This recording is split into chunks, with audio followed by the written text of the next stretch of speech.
This is Jenny, welcome to LaShenny21Nails. For today's manicure, I started off with this Sinful Colors nail polish called Pull Over.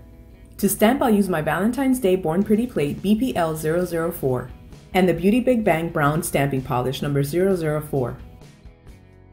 I pick up the image of the roses and stamp it directly onto my nail.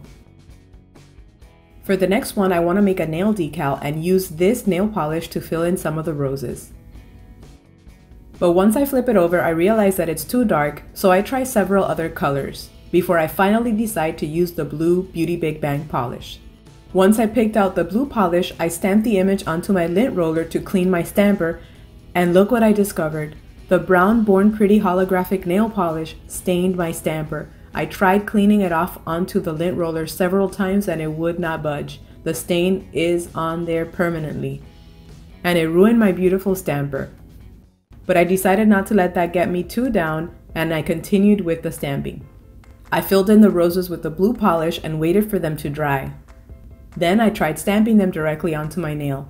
As you can see in this one, the yellow nail polish was too dry, so the image did not transfer completely. So I tried putting a little bit of clear polish first to make sure that the image stuck onto the nail.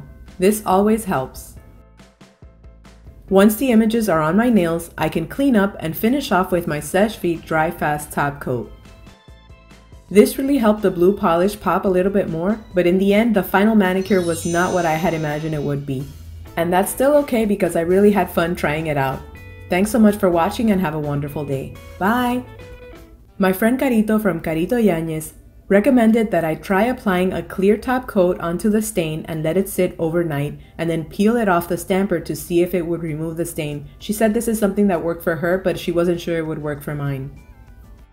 I followed her directions and left the stamper overnight with a clear top coat, and when I peeled it up, look what happened. It took the stain with it. So there's still a little bit more left, so I'm going to just continue applying the clear top coat over it and letting it sit and then peeling it up and see if it continues to take the rest of the stain out. But this is a great tip, so big thank you once again to Carito for sharing this with me. I hope it helps you guys too. Thanks again for watching and have a great day. Bye!